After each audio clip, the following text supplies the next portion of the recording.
Well, I think we'll get started. So thank you very much for coming today.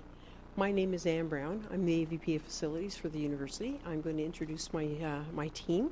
We have Jordan Wright from my office, Nea Botani, who's collecting signatures, Chelsea Bien. Where is Chelsea? She's over there. Okay, thank you. I didn't see you move back up there. We also have Sandy Wolfe-Frahey with us as well for our communications. For Metrobus, we have Judy Powell, Mark Chansey, Jason Hussey, and Joan Mann. They're with us today as well. I'd also like to thank any of our Munsu, GSU, and MISU people who have come today as well. We really appreciate that. I'd like you to note that this session is being recorded via lecture capture, which a lot of the students are accustomed to. And also CHMR are here today. Hans Roman is with us today. He's going to be recording the presentation so they can play that back at a different time on CHMR, so they can have that. And he is not going to be taking the recording the questions, though. So please feel free at any time to, or at the end, to ask your questions, and they will not be recorded. So again, thank you for joining us today for the conversation on UPass. It's really wonderful that you're here. The session overview of the presentation, we're going to give you the background, some of the UPass options, looking at the level of service, the opt-out, the price, next steps, and our discussion. We're going to have at the very end 4 areas of discussion that we'll go through with you at the very end. This is a respectful conversation, and we've been having some really great sessions. This is the 3rd or 4th. Everyone, we want them to feel comfortable, to be able to express yourself. So, you know, we really want to hear your ideas, your options, your opinions. We'll facilitate to ensure that allows for equal time for participation. If there's any issues, I'll step in. If there's any timing issues, I'll warn Jordan and myself and our other speakers of that as well. And this is really a potential program just to get information. There are no decisions coming out of these sessions. We're having these sessions and our survey to find out what you're looking for, to find out, you know, is a UPass something that the university wants? Is it going to be within the city limits only? Is it going to go into the regions? All those important things. So if you can hold your questions to the end, that'd be great. And we'll have, as I said, we'll have time for those at the end as well. So some of the things we're looking at, commuting challenges. In 2015, Munsu identified that parking and transportation solutions were needed on the campus, that we had a lot of issues with parking. Parking demands definitely exceed the supply that we have, and our parking rates don't cover the operating costs of the parking lots. So for example, on campus, it's about $70 per average is what people pay for parking. I park right next to the door of my building, and I pay about $160 a year.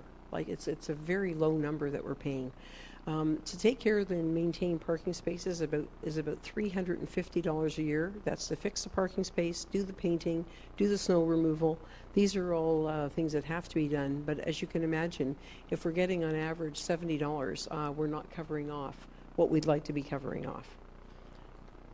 So another aspect, of course, for us is the preference for sustainable parking and transportation solutions. At with the December 2016 board meeting, the board had mentioned to us, and we have taken note, that we are not to take any more green space away, and that we are in fact going to work towards trying to find out solutions, and that is really where the UPass idea came from originally. We have increased investment in public transportation through UPass, which means improved service. And that is something that a lot of people are asking. They're saying, why would I pay for something if I'm not happy with the service now? This service, as you'll see in a few moments from Metrobus, is increased in a really, really large amount so that you can see a very big difference on what you're going to be getting for a reduced cost to what it is today. So, the unlimited UPass, what does this mean and what is it really? It's a university bus pass, or sorry, universal bus pass, and it doesn't mean that if you're on campus or if you're off campus, what does that mean to you? You can get on and off the bus any amount of time, any unlimited time. So if you're living on campus, you can go shopping, you can go to your job, you can go to different areas, you can go out and visit with people. And these are really important things because right now getting around town, getting around campus is difficult, but this would certainly make a big difference for you. And if you're working off campus, it'll allow you to get to your job as well.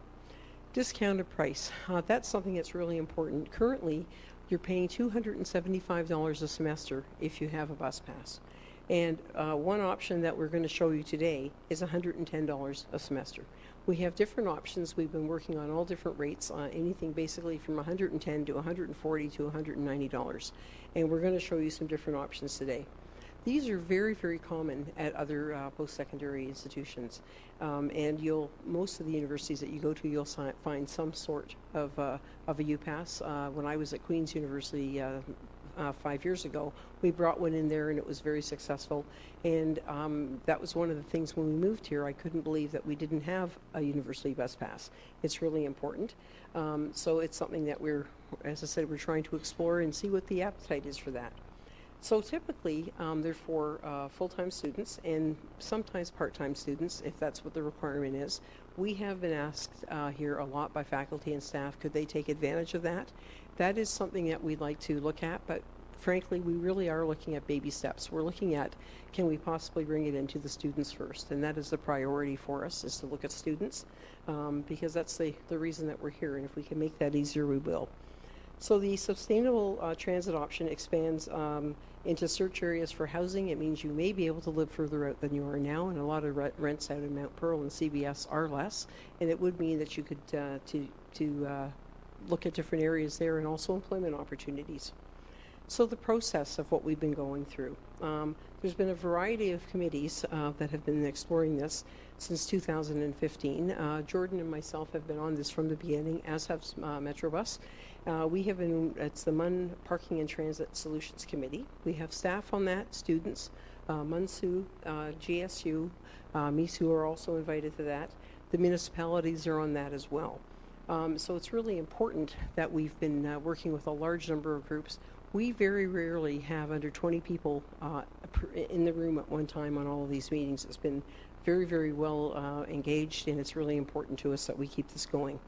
So engagement within the university community is still ongoing with the students and with Metrobus. Metrobus have been working with us on different things. So for example, when we brought up different routes and different ideas, the students have been giving us their feedback. And we've been adjusting the routes and changing the routes to that. And also that's why we've had so many options on prices and what we can do. And we'll show you that in a couple of moments. So right now, we've decided, after working with the students during the summer, to really engage now and make a decision one way or the other. It's been 3 years that we've been working on this. So can we move forward, or is it something that's just not required? So one of the things that's important to us was working with the students over the summer, and that was GSU, MUNSU, and MISU, and we worked with them, and the thing that came out of all three groups was broader engagement. And could we possibly go out and speak to all of the different groups, get the students more involved, bring the faculty and staff in, which is why we have the website that we have. We have these sessions that we're doing as well. And we also have our survey, and that's something that we'll talk about again in a few moments. We've been very pleased with that so far. With the map that you're seeing right now, this is where we've done what's called the heat map. We had done one that we used in 2015, and now a current one that we're using. And this shows us where the students live and what the different areas are. And we'll go into that again in a few moments. The red area indicates that's where the higher density of students is, and you can see that that's spread out. This new map has actually changed an awful lot in the last 3 years, and we're seeing a much broader range of students, which is why it's been an interest to us to see where we can go with that. So this is something that Metrobus uses, and what they basically do is they can tell where the improvements are needed and maybe where routes aren't needed anymore, or where less routes are needed. And we'll go through that again in a moment. So I'm going to pass this over now to Jordan, and he's going to take you through the UPass model itself.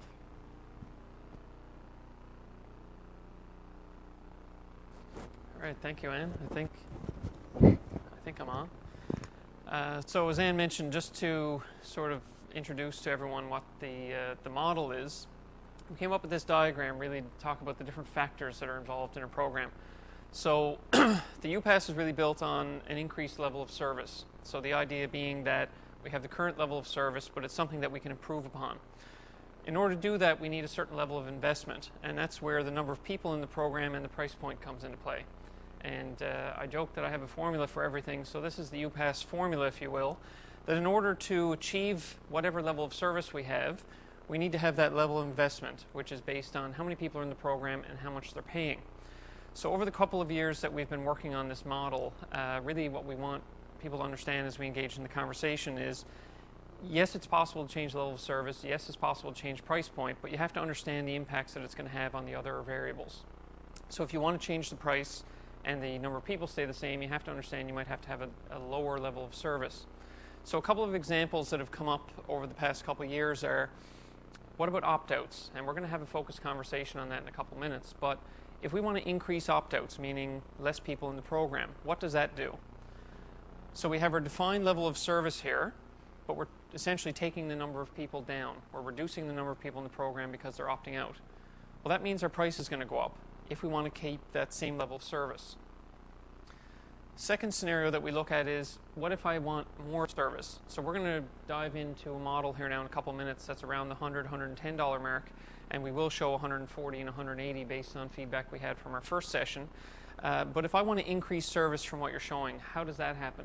So essentially we want to increase the level of service from what we're showing, but we still have the same population, the same number of people in the program. That means again that our price point has to go up. So we just want to make that clear for everyone that anything is possible. As Anne mentioned, there's no decisions made at this time about the program. We have some concepts to explore and to share with you for feedback. But if you want more service, if you want more opt-outs, realize that it's going to have an impact on the number of users and ultimately the price point in the program. Anything's possible, it's going to change the dynamics of the model. So anytime we're sort of wanting people to think about the model, we've got this little graphic here on the slides just to keep that in your mind, that yes, we can change things, but realize it changes the variables. As Anne mentioned, Metrobus took the heat map where students are living and overlaid their current routes on top of it to see where some gaps might exist. And so that's really been the genesis of how we've come up with some of these new ideas or new concepts for routes. So as Mark from Metrobus shares in a moment, we're looking at enhancements to existing routes. These are all the ones that are here in red. We're looking at changes to the Mount Pearl service, which we think can run a bit more efficiently, and that's the yellow and teal there. We have a Paradise route that's existing that's also going to see some improvements. And then we also have these outlining communities that you saw on the heat map where we're starting to see higher and higher densities of students. And again, if a transit service was there, we would anticipate that would grow more. But we have some express options that we're going to show. So essentially we're looking at improving the existing service as well as potentially expanding into other communities.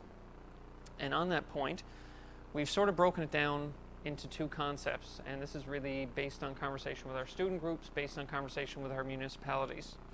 We can take the approach to enhance the core service, and what that means is let's really focus on what we're doing right now and making that better. So we have more buses on the routes, meaning the time between buses goes down, and we're able to service more areas that aren't serviced right now in the existing communities. Those communities being St. John's, Paradise, and Mount Pearl, where the existing service is. Alternatively, you can look at an expanded regional service, and that means taking a service into new communities. So communities like Portugal Cove, St. Philip's, Torbay, and Conception Bay South. There will still be some core service improvements, and again, we're going to go through the whole list now in a minute. But again, you can choose where you want to invest. Do you want to invest more in the current service? Do you want to invest into expanding the service? And that's something that's really key out of this process through these sessions and through our survey that we want to get feedback on, because again, that decision hasn't been made. And we've been chatting with the surrounding municipalities, and they're very eager to hear what comes out of our sessions and our survey.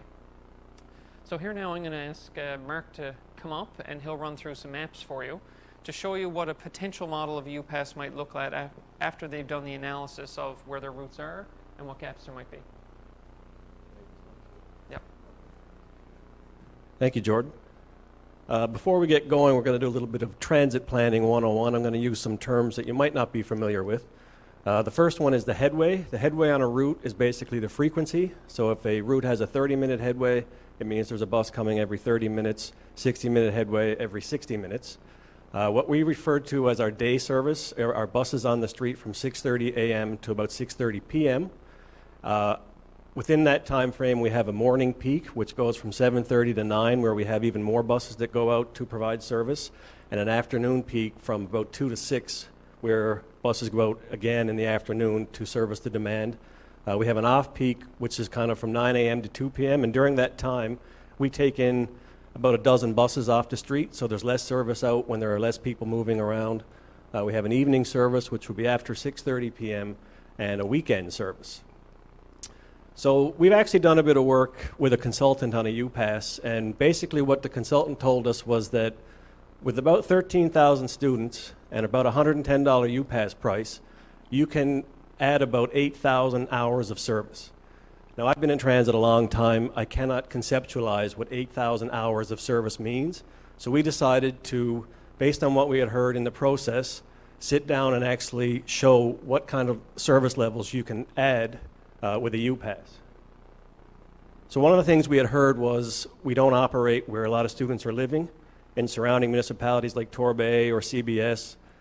So the first thing we looked at was adding some express routes. So this one we designed would come in from about the Fowler's Road area, along the highway to Thorburn Road, and right into the St. John's campus and the Marine Institute. What's key in these designs is they are express routes, and they are just as fast as if you were driving a private vehicle. We want to make it attractive for people that are coming to St. John's campus. Same thing with Portsmouth Cove St. Philip's. We've identified a lot down off of Indian Meal Line to the Voisey's Brook Park. Lots of parking down there. There's a park and ride that would come in along Portsmouth Cove Road right into St. John's campus and the Marine Institute. And one thing I want to make really clear, these are not in any way set in stone. If students decided that they did not want a route in Portsmouth Cove St. Philip's and they wanted more service coming in from CBS, that's what we would do as long as it's within the budget of the UPass. So same thing from Torbay, identified Jack Byrne Arena, express into St. John's campus and Marine Institute. And these would all operate Monday to Friday. One area that we don't have a whole lot of service is kind of the Newtown Road area. We have a Route 10 that goes along Merry Meeting Road, but if you're living in that Newtown Road area, it's probably faster to walk than to walk up and get the bus to come into St. John's campus. And this kind of came out with our discussions a couple of years ago with Monsu. And we also heard from the students on the Signal Hill campus that they need to be included in it. So this route would actually establish a link between the Signal Hill campus, go through the center of the city, Newtown Road. We've heard that the Sobeys in that area is very popular with students, so it would frequent the Sobeys and into St. John's campus and Marine Institute, and that would be a brand new route operating Monday to Friday. Now, Mount Pearl, potentially, if students wanted this, would have major service improvements. The first thing we would look at is an express run in from the Glacier, right along the highway again, just as fast as a private vehicle, into St. John's campus and Marine Institute. And I think the next slide is the existing service in Mount Pearl, as I like to refer to it as the spaghetti factory. This is what's there now. There's a Route 21, which operates 7 days a week hourly, and a Route 22 that operates 3 trips in the morning and 3 trips in the afternoon. We would propose to really clean that up on the next slide. And we would have 2 routes that would operate 7 days a week. And one would actually give you an option to go into the Kelsey Drive and potentially Avalon Mall area if we could have the time to get there. The other one would go into the village. There would be a connection point around the center of Mount Pearl right there. So if you're in Mount Pearl and you wanted to go somewhere else in Mount Pearl, you could transfer to the other bus. And both would go by the Glacier park and ride lot. So you could take the bus to the park and ride, get on the express service, and your commute time into MUN from Mount Pearl would be significantly reduced. And we started a route in Paradise a couple of years ago. It's a weekday service. They just added Saturdays last summer. It runs 2 trips in the morning and 3 in the afternoon. We would, for this price, be able to fill in the day service. So service would run all day in the town of Paradise. Some of the other things we can do on top of all those express routes is enhance some of the existing service. For example, our Route 1, there's a couple of trips in the afternoon that they don't connect with everything at the village. We could fill in those gaps, so every trip leaving Marine and MUN Center heading to the village would connect with the bus at the village. The Route 18 in from the Goulds would go from a 60-minute headway to a 30-minute headway. And another popular option would be the 16 from Kenmount Terrace would go from a 60-minute headway to a 30-minute headway. Now, if you wanted to look more at just enhancing the existing service. Some of the things you can do, we have a Route 23 that's a really nice route from Stavanger through Munn Centre to the Avalon Mall, but it only operates evenings and weekends. We would have that out all day, Monday to Friday, along with the evenings and the weekends. The Route 10-5 will be added at night, so you'd have 30-minute service all evening and night, which would be a major improvement for nighttime. And we would look at bringing in a link from the Ocean Sciences Center. We just called it Route 31 there for naming purposes. That would go in from the Ocean Sciences Center to St. John's campus and the Marine Institute. You now? Perfect. All right, thanks so much, Mark. So that just goes to show what could be possible. Again, what we've modeled based on where students are living, what the service looks like right now. And I should have mentioned and forgot, of course, up on these slides when we saw enhanced core, that was routes that would only be in that enhanced core option as we were looking. Whereas ones that had both the logos were in either option, the enhanced core or the expanded regional. But Mark essentially captured it, that slide right there is the only one really, if you choose to invest in the core rather than expanding. Those are some of the other differences we'd be looking at. So on costs and opt-outs, these are the other two sort of variables of that model that we were talking about. Regardless which way you choose to commute, there's a cost to that. There's a cost to your time, there's a cost to your vehicle or parking, whatever it is. So those options that we just showed for conversation and discussion purposes, they're around $110 to $120 mark, okay? So if we're looking at, and that's per semester, I should say. So the expanded regional model, we're looking at about $110. The enhanced core model, we're looking at about $118. Both of them are equivalent in terms of how much daily service is being added. Both options add about 86, 87 hours of service every single day. So when Mark mentioned 8,500 hours of service that the consultant brought back, this is what it looks like when it's broken down daily, that we get an extra 87 hours of service. So whether you choose to invest that time up here in some of these express shuttles, as we have under the expanded model, or if you choose to add them down here into the existing service, again, that's around 87 hours every day. And you might say, well, what kind of level of service does the university have right now? Down below here, you'll see that at St. John's campus, we currently have 348 arrivals every single day on St. John's campus. That's broken up between Elizabeth Avenue and the University Center. This option at $110 per semester would add about 62 stops a day to St. John's campus. So that's about 20% or so, bring us up to just over 400 stops a day. At the Marine Institute, and we had our session up there yesterday, they currently have 96 stops every day. And we'd be looking at adding about 45% more by adding another 42 routes, and they'd be, or 42 stops, and they'd have about 138 stops every day. So that just goes to show or to illustrate what's possible at that price point and how your investment in a program would look for 87 hours every day. At our session on Tuesday, I think it was, when we got into the price conversation, we were being asked, well, what would 140 look like? What would 180 look like? Because we've heard you have those. So we added in just again to illustrate, well, what does a 140 look like? And this is based on early modeling. We haven't revisited these ones very much in the last year. But our early models, we're looking at how might we reduce the headway from 30 minutes to 15 minutes on some of our off-peak hours in places we hear from students that they like going to the mall, as well as downtown and Kelsey. So we're looking at off-peak improvements on the headway, as well as some extended evenings so that the buses line up with the stop time of all the others in the fleet. And then we've also added this new service on Saturday evening between Stavanger, Memorial, and the Avalon Mall. Again, it's something that we've heard loud and clear through our sessions and conversations over time, that Stavanger Drive's really a popular destination right now, as is the mall. And again, those numbers bump up a little bit. We take up to 95 extra a day at St. John's campus, 50 a day at Marine Institute. And we really see a big jump when we move over to the $180 a semester model, if that's of interest. Again, we take some of our express routes, the Mount Pearl Express and the CBS Express, and we drop those to every half hour. The Center City route, which includes the Signal Hill campus on peak, again drops to 30 minutes. And then again, it's really headway improvements. And that's what we've been hearing over time from students, is that we want this to be a convenient and reliable option, so let's up the frequencies. So we really did a lot to increase the frequency and the headway reduction there down to 30 minutes. And this one, again, you see a pretty significant jump, that now we're up to 192 extra arrivals at the campus and 105 up at Marine Institute. So again, just goes to show and to illustrate, none of this is set in stone, but it's just based on Metrobus's understanding of their clients, understanding of student needs, mapping them together. What could a program look like? So that just goes to show 110, 140, 180, all subject to discussion. So however you choose to get here, there's some cost involved. And so we just did up this table, it's on our website, just showing some rough comparative numbers here, okay?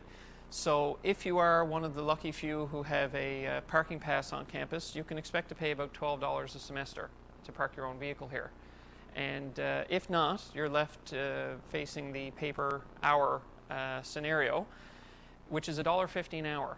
And so for those who are bringing their own vehicle to campus right now, $1.50 an hour, if you're on campus about 5 hours a day, you're looking at about $450 a semester. If you're paying on a parking meter, $1.50 an hour, 5 hours over 12 weeks is roughly $450 a semester. Obviously, if you own your own vehicle, costs can increase. And as Anne mentioned earlier, current semester pass on the bus is $275 a semester, whereas a U-Pass, depending on which option students are most interested in, could be 100, 110, 140, 150, whatever the number is. Again, we've talked about that. The price can be what it needs to be, and then the service will follow based on how many people are in the program. But we were suggested to break this down into some fun graphics. So we just said that roughly U-Pass first semester, if we're looking at about $110, is roughly what you'll pay on a parking meter at campus in a month. If you're here, again, depending on how long you're here. And we're hearing from students that they are here in excess of 5 hours in a lot of cases. But again, if you're here roughly 5 hours, that's about a month or a couple weeks. U-Pass over the course of a semester, this was brought up when we met with MISU actually. They said you should equate it to how much gas you're paying. And we sort of polled some people in our department just to see how much folks are paying. And we said it could be 1 to 2 months of gas. Some people think that might even be a bit too conservative. But again, you do see that payback potentially. We're saying, based on that chart, that if you're taking a taxi once per week to somewhere that's about 3 or 6 kilometers away, you might pay for a semester pass, or a U-Pass, sorry, in a year being 2 semesters here, what you'd pay on taxis in a semester. And again, what you'd pay on your U-Pass in a year, this is all based on the 110 option, roughly your cost of ownership for gas, insurance, some maintenance on your vehicle in potentially a month. So again, that's just some comparison to dollars, and we know that those are rough. It's just to illustrate the concept that this has the potential to save you money if it is a convenient and reliable service. And that's what this conversation is about, is how do we enhance public transit to make it that reliable and convenient service that students need. Finally, just to touch on opt-outs, that's the other end of that triangle that we looked at. The program is based on a discount because it has a high number of users in it. So it's a volume-based discount, if you want to think of that. So currently, Mark mentioned that we're modeling based on about 13,000 full-time students. We've been basing this on our MUN Factbook data, if anyone's familiar with that. So we updated our numbers based on fall 2017 enrollment, and right now we're saying that there's roughly about 13,000 full-time students on St. John's campus and Marine Institute who might be in this program. It is possible to opt out, and across the country we listed some of the common ones here. But the general rule of thumb is for every 5% of students who would opt out or leave the program, you're looking at a $6 or $7 increase in the price for that same level of service. So yes, it's possible that we can add more opt-outs when this goes to a student vote. But again, it goes back to that balance of, if we want to keep the price at a certain level, or if you want to keep your level of service, realize that as the number of students come out, it might mean a higher price for those who are in the program. And lastly, I'll just mention the common opt-outs we see across the country are if you're living outside the area of service, if you have a disability that requires an accommodation, and we always mention that Metrobus has confirmed the GoBus service would be a part of a U-Pass program, and obviously they've just got some funding to improve accessibility and mobility on their buses. And I think, Judy, you mentioned the other night that you've got 60 new shelters coming in that are accessible. And if you're doing full-time online learning, so if you're a full-time student and all of your courses are taken online, that's another common opt-out we see. And yesterday we had a chuckle. We called it work term / semester abroad, and I got the question, what if I'm on a ship for a couple months? And that's certainly a reality up at Marine Institute, so that could be semester at sea instead of semester abroad. but if you're away from campus for a significant duration of a term, that's quite common that we see that. Those are just the starting point of the opt-out conversation. That's just to tell you what's common across the country. No decisions are made on what's possible or not. We've talked about a universal opt-out and what that might look like, realizing then that that's more and more coming out of the program, which changes the dynamics of either what you can buy from a level of service standpoint or how much it's going to cost you. But that decision hasn't been made, and that's part of this feedback process. So Anne's going to come up now and just talk about a little bit of where to from here before we break into our discussion period. Thanks, Jordan. Thanks, Mark. I think one thing that's really important to keep remembering is that this is not set in stone. That if we feel that, we're 6 months into this, if it does go ahead and the routes aren't working, what do? We will have a good mechanism for feedback. That's something that we're looking at right now. And it's an ongoing thing. It's a living, moving process. As I said 3 years ago, when we looked at where students lived then and where they live now is very different. That could change again in 2 years or 4 years. And so it's something that we have to keep open all the time, and that's really, really important to us. So what are the next steps now? Where are we going from here? Well, completing the survey is really important, and the survey is open until the end of October. And we put the page on there for you, so it's www.mun.ca/upass. And it's something that we'd really like you to go in. We've been getting great feedback on that, and we are going to be going through all of them and looking at all the points that are being brought up. The other thing then, in November, once we have all of these surveys and we put them into a summary report, we'll be going through that and trying to understand where we are and what the results have been. I'll be going to the board in December as I go to all the board meetings in our campus planning, and then also we'll be reporting at the board as to where we are. The board has been very interested in this and has been really wanting us to push forward, giving us lots of ideas. As I said earlier, one of the issues they have is creating any more parking on campus. We don't want to take away any more green space, and we want to try and do the right thing from the sustainability point of view as well. Then in early 2019, we're going to have a vote with the students. So nothing will be decided out of these meetings. We will then be going back to the students for a referendum. And we're working out the kinks in that right now and how we do that and how that will maintain. And then the earliest implementation that we would have for this service would be fall of 2020. And everyone's saying, well, that's so far away. Well, of course it is. It is and it's not for us when we're doing these types of things. But it takes about 10 months to 12 months to order a bus. So we don't want to be bringing this in, in the spring or late winter. So we thought we would wait until the fall. By the time we get a contract going with Metrobus and get everything worked out, it will be that time frame. And that's the same time that the core science is due to open, and also the animal care building. So it'll be a very busy fall for us, but we feel that it's all great timing with that as well. So what we're going to do now is Jordan's going to take us through some discussion points, and we've got 4 points that we'd like to go through and get your feedback on, and we'll answer those as best we can, and we'll take it from there with Jordan. Okay, thank you, Anne.